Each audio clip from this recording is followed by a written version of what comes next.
Welcome to Crazy Shit in Real Estate, a weekly podcast where I walk you through some of the wildest, most unbelievable stories you'll hear from the world of real estate. If you like real estate and you love crazy, this is the podcast for you. Well, Mike, welcome to Crazy Shit in Real Estate. I probably should have told you I'm Leigh Brown, but you guessed because I saw that your name was Mike Brown on your screen. And hey, friends, he and I are not related because I'm an outlaw Brown anyway by marriage. And so Mike's wife is probably an outlaw Brown too. She feels my pain. But Mike, I'd love for you to tell our viewers and our listeners where you're located. You already said Loudoun County, but you don't sound like it. And so tell them a little bit about who you are and how you wound up on this podcast. Yeah, so thanks, Leigh. So we're located in Leesburg, Virginia. So we're in the far out western suburbs of the Washington, D.C. market. And I'm the founder of Red Fox Capital and Red Fox Wealth, which is a commercial real estate investment and development company, and also a full service wealth management company. So what have you done like for your whole life? Were you a developer before you got into the money side of things, or have you always been in money and banking, or what's your trajectory, Mike? Yeah, so it really kind of spawned out of just experience and adaptability. So we were building up a lot of development projects, a lot of commercial real estate funds. And, you know, in the initial phase, you start to run out of money from your friends and family. So I started calling on investment advisors, CPAs and such, and I went to all the financial advisors and they said, listen, this is a great opportunity. I said, your clients need to diversify from Wall Street so we can offer these great products and services to you all and your client base. And they all nodded their head, yes. But then nothing ever happened. So I eventually figured out that they didn't want to lose their fees. So if they took any of the money out of their accounts, their fees and control would disappear. And I thought that was terrible. So I made a deal with my partner that I was going to go get a job at Merrill Lynch and learn the inside. Now, that's some crazy shit, right? So, I mean, so I was at Prudential Securities once upon a time. And so Merrill Lynch was our big competitor back in those days, a few decades ago. Nobody has to know how many ago, but this is cracking me up because when I got into stockbroking, my dad had a real estate background. One of the first things you're told is forget real estate. Yes. For the very reason you're talking about, that residual income comes from annuities and mutual funds and managed capital. So anyway, go ahead. Right. So I said, I'm going to learn the inside of this. And so went through all the hoopla of getting a job at Merrill Lynch, spent a couple years there. And as you just said, they made it quite clear I couldn't talk about real estate. I couldn't talk about any products that they could not sell directly to the clients. Mike, we should probably point out both of us were before there were REITs for stockbrokers to sell. Correct.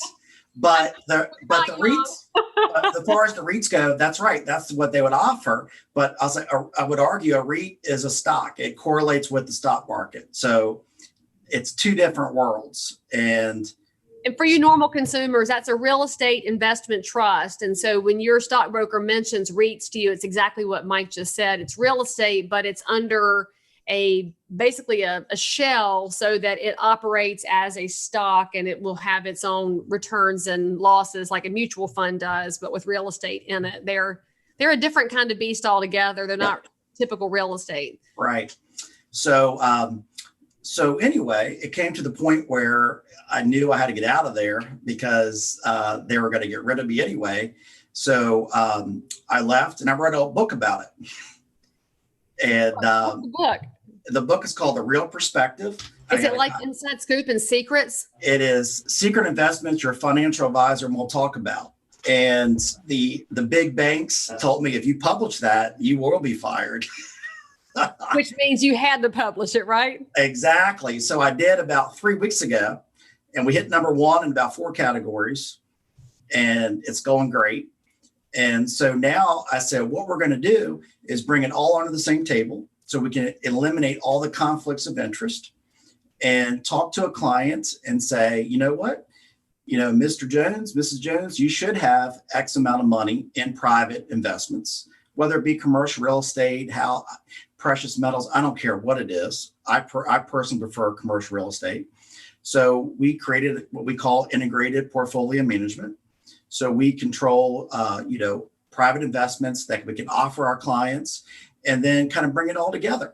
And it's working out great. And I will tell you, friends, if you have a financial advisor or a CFP or somebody out there who embraces a diversified investment class set that includes real estate and equities, then you've got somebody great. So you shouldn't feel like we're trying to slam your guy. What we're saying is, in the way the institutions are set up, almost all of the average, and not right, remember, we're not broad brushing, but a lot of the average folks out there absolutely will tell you real estate doesn't make sense.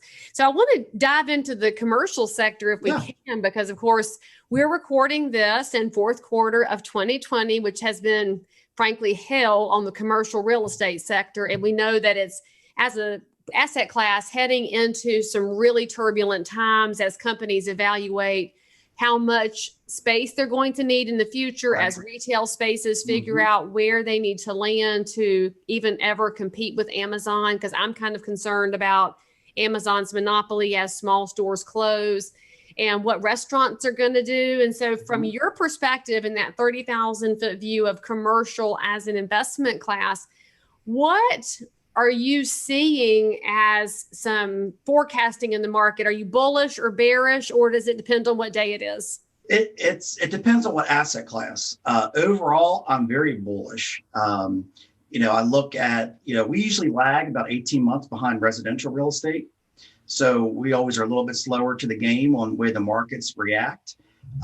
General office space, like you just mentioned, I've been bearish on that asset class for some time, even before COVID, because we've just seen the trends, people working from home and doing all these kind of things, and everyone's shrinking their footprints. Retail is a good space where we've just created a new fund for. What you said, Amazon is a scary beast, what we call Amazon proof retail. So either small regional shopping centers where you have your nail salons, your dry cleaners, the things that Amazon at least haven't figured out yet how to take control over, but they may sooner or later. And we've also created a fund with Dollar General stores. And we've built large portfolios with Dollar Generals that have performed extremely well through the COVID crisis. And they're just little cash cows. So we put a whole bunch together.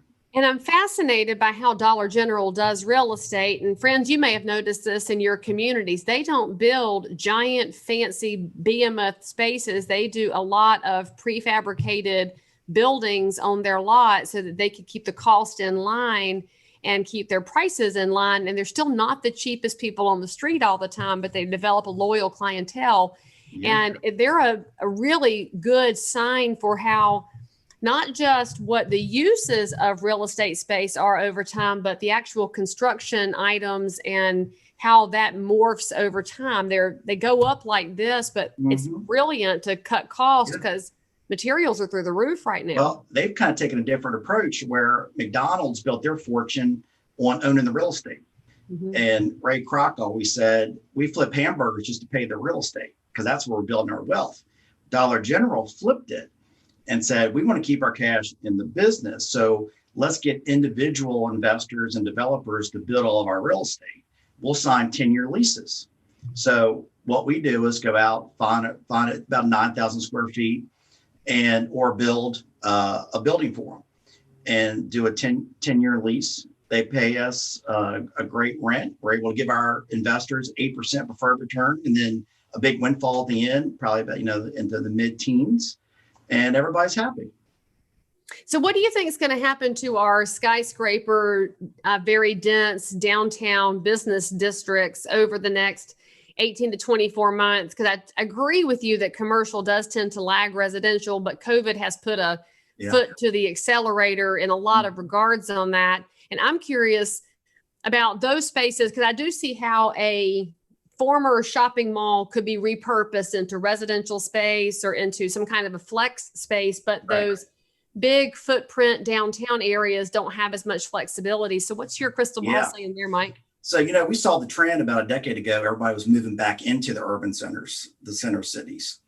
And then what we're seeing today is everybody's running back to the suburbs. Never mind. We're going to go back. We're good. Yeah, never mind that. We're getting the hell out of here. So, it's a good question. Some of the skyscrapers around the DC market is a special insulated area because all the government money are going up like crazy and huge rental rates. So that is an extreme issue. But New York City, for example, are losing tenants every day. And with the restaurant crisis, the retail crisis, I don't know, there's going to have to be a political change there, environment to bring them back. So you may have to start seeing some tax incentives or things to bring people back into the center city. But and on the residential side, and they've built, wonderful mixed use properties, apartments, condos to get people there. The millennials seem to like those somewhat because they're not ready to buy a house, as you well know. But they love buying investment property. It's fascinating to me. They don't want roots, but they want to own a real property. Yeah, I just ran to one yesterday who bought a house in Jackson Hole. Oh, nice. And he's renting here. So he's going to set up as an Airbnb.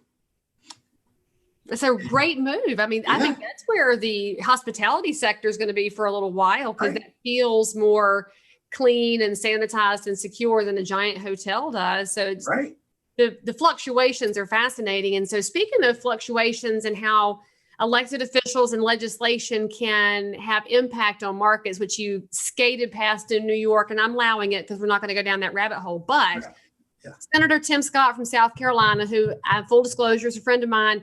Tim is the reason we got opportunity zones in our tax code. And I think it's one of the coolest things ever. So what are you doing in the investment side with opportunity zones, which if you're a consumer, what you should know about, you hear it in the news. Basically, it's tax incentives and deferred taxes on capital gains in areas that have traditionally, been challenged. It's where capital doesn't want to go. They've been ignored. They're depressed, no jobs, no great retail shopping, healthcare options. So it's a way for capital to flow into ignored areas and do some revitalization. So I'm curious your perspective on that as a commercial guy. Well, first of all, I'm a huge fan of Senator Scott. I think he's awesome. He should run for president soon. If he does, I told him, I said, I'll knock on every door. Yeah. He said, you need to stop, because I told him I'd be his spokeswoman. He said he couldn't have that because I run off too much. But I think he'd be amazing. And I really do hope he considers it for 24. Yeah. So the opportunity zones have been, we've obviously, researched them quite intensively because they're, it's a great opportunity for high net worth individuals to just push away their capital gains. We found it difficult, and I think I think they've got to tweak a little bit of the opportunity zone language.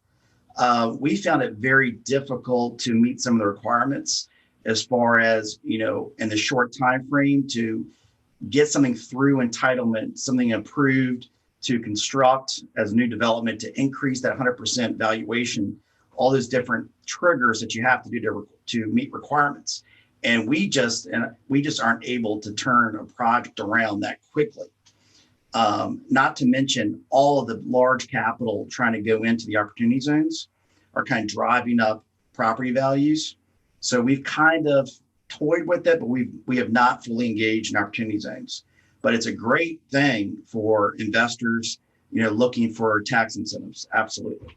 Well, and as you mentioned, it's the Treasury rules that dictate what you can and can't do with great legislation. And that's why it's a constant pressure to make sure that the great ideas can be deployed, which is what you're doing with somebody's capital. And as we've kind of wandered around several different topics, I'm so curious to know, in your time working in and around real estate from an investment perspective and from a funding perspective, what's the craziest thing you've seen, whether it was a scenario you didn't expect or something that was an opportunity that jumped up out of nowhere? In Mike's life, what's that one story you tell over a glass of bourbon and say, y'all won't believe what I saw today? Well, I'll tell you, I think one of the first crazy things was when I first started commercial real estate many years ago was they always say you find your niche. You can't just put it on a piece of paper and go after it. So I got into heavy industrial real estate was what my ultimate niche. And I remember the first time I drove into this really ugly looking area. It was just dirty, just buildings were disgusting. You're like, who in the hell would ever want to come back here? So I got a new listing because we had our brokerage company with a crane company, and it was deplorable. And I said, we'll never sell this. And that opportunity just came out of nowhere. I mean, it didn't have it wasn't on public utilities. It was just out in the middle of nowhere. Wait. How do you have a property with no public utilities? It's an industrial site. They were on well and septic. That must have been some good dirt over there. The flowers are blooming everywhere. So long story short, we sold the building to an investment group, and I think that was like 3.6 million, and flipped it a year later, and they increased their profit. They made about another $2 million. And I'm like, this heavy industrial is where it's at. And you would never in a million years think that opportunity was there. I remember the buyer came in and he had a shirt with his name embroidered on it. And I thought he was one of the cleanup crew or worked there. And little did I know, he was worth about $20 million, who owned a big concrete company. That's that old Tom Stanley book, The Millionaire Next Door. Remember? Absolutely. You don't recognize millionaires because they don't always lease everything and go fancy because they don't hang out at the country clubs and all the fancy restaurants, but they've got more money than all those guys put together. So it changed you as a perspective changer, right? And so you think about we talk about our crazy shit. It's sometimes just the re-engagement of a different perspective that brings opportunity. Right. So I traded in the Gucci loafers for a nice pair of boots and started working. Forever. Good boots last forever. Yeah. I just started working the industrial market and just had a blast. But the problem is Amazon, like you mentioned earlier, has taken over the industrial, the flex space. And it's really, it's pushing all these industrial users out of the area to the point where they can't afford the rents. Amazon's come into a lot of industrial areas, bought out leases, combined properties, and the e-commerce scene has really made an impact on the industrial space. So Amazon because I know we have a distribution center here, which was not in an industrial space. It's a very nice commercial business park. But you're saying in some markets, they're going into the giant, ugly industrial and transforming that into their distribution centers? They are. I mean, it's cheaper. That's your cheap real estate. And so you can reinvest in it. Yeah, it's cheaper. They're in such need for space that they'll go just about anywhere. And that and the big data centers, the big giant concrete tilt up boxes you see that run all the internet, and all the cloud facilities are taken over also in a lot of our areas. And I think they're moving around the country. Yeah, we've got a Google farm here on the outskirts of Charlotte, and we're grateful to have the jobs and the capacity closer to here. But you have to wonder about what the next iteration looks like, because there's always a next iteration. I mean, it's just where do you go to the front of that? But the last thing I got to ask you about, since obviously the money, the legislation, the real estate. What do you think about the attack on the 1031 tax-free exchange that's happening in Washington, D.C.? Because you and I both know that most people who take advantage of the 1031 tax-free exchange are smaller businesses, smaller commercial owners, smaller investors who use that to leverage up into more real estate, which also frees up real estate for the market. What are you seeing on that front in your side of the business? Well, I flip it over and I'll argue it in a different way. Two things. I think we are in the lowest tax bracket this country is going to see in a long time. I think, with $27 trillion of debt and growing, there's only two things the politicians can do: stop spending or raise taxes. So we know what the answer is. What politician has ever stopped spending? Exactly. So taxes are going up. So a lot of times I would advise clients, just pay your taxes. A second issue with a 1031 is because of the short time horizon to identify another property. I see a lot of clients do that in a hasty manner and make more than a 15% capital gains mistake on the new property. So a lot of times, doing great due diligence on the replacement property because they're going to panic for time frames. Yeah, right. Okay. Right. So I say, step back, let's think about this. Let's look at, your particular situation and make sure a 1031 really is a good, solution for you. I love that. And by the way, friends, this is why if you're thinking in your head, holy smokes, this stuff's over my head, that's exactly why you always want to make sure you have a financial advisor, a tax advisor to help you evaluate pros and cons of situations as you grow your real estate empire from one house to three houses or three houses to a commercial industrial site that Amazon's trying to buy from you. Mike, skyscraper. If somebody's looking for information about what you do and how they could learn from you or find out more about what you have to offer, how's the best way for them to contact you and Red Fox Wealth besides buying your book, which it's behind you now, so they can probably see the picture of the yellow triangle. The real perspective. You can get that on Amazon. And 2 websites. When we talk shit about Amazon, then we said go buy a book there. But you can probably also ask your small independent bookseller to order some from Mike too. Yeah, or just call me. I'll send you the book. You can go on my website. Actually, I'm down. If anybody wants a copy, I'll give you a free copy for all your listeners today.